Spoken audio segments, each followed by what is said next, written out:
ശീവേലി എഴുന്നള്ളിപ്പിന്റെ നിറവിൽ തൃപ്രയാർ ഏകാദശി ഭക്തിസാന്ദ്രം. ഏകാദശി വ്രതം നോറ്റ് ആയിരങ്ങളാണ് തൃപ്രയാർ ക്ഷേത്രത്തിലെത്തിയത്. വൃശ്ചികമാസം കറുത്തപക്ഷത്തിലെ ഏകാദശി ആഘോഷത്തിലാണ് തൃപ്രയാർ ശ്രീരാമസ്വാമി ക്ഷേത്രം.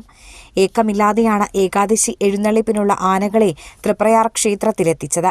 തിങ്കളാഴ്ച രാവിലെ മുതൽക്കുള്ള ശിവേലി എഴുന്നള്ളിപ്പിൽ 30ഓളം ആനകൾ അണിനിരന്നു. കനത്ത ചൂടിലും ആയിരക്കണക്കിന് ഭക്തരാണ് ശിവേലി എഴുന്നള്ളിപ്പ് കാണാൻ ക്ഷേത്രാങ്കണത്തിൽ തടിച്ചുകൂടിയത്. പഴയന്നൂർ ശ്രീരാമൻ ഭഗവാന്റെ തിടമ്പേറ്റി. നന്ദിലത്ത് ഗോപാലകൃഷ്ണൻ ഇടത്തും അക്കിക്കാവ് കാർത്തികേയൻ വലത്തുമായി അകമ്പടിയേകി.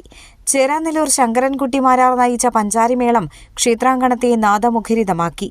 തിങ്ങിനിറഞ്ഞ ഭക്തർ അനുധാവനം ചെയ്ത എഴുന്നള്ളിപ്പ് ക്ഷേത്ര പ്രദക്ഷിണത്തിനു ശേഷം കിഴക്കേ നടയിൽ സമാപിച്ചു. തുടർന്ന് ഉച്ചയ്ക്ക് 12:30 കിഴക്കേ നടപ്പുരയിൽ സ്പെഷ്യൽ നാഗസ്വര കച്ചേരി നടന്നു. ഉച്ചയ്ക്ക് 1 മണിക്ക് മണലൂർ ഗോപിനാഥ് ഓട്ടൻതുള്ളൽ അവതരിപ്പിച്ചു. വൈകിട്ട് 3 മണിക്ക് നടന്ന കാഴ്ചശിവേലിയിൽ ധ്രുവം മേളം നാദപ്രപഞ്ചം തീർത്തു. വൈകിട്ട് 5:30 കിഴക്കേ നടപ്പുരയിൽ കലാമണ്ഡലം ഉണ്ണികൃഷ്ണൻ നമ്പ്യാർ പാടകം അവതരിപ്പിച്ചു.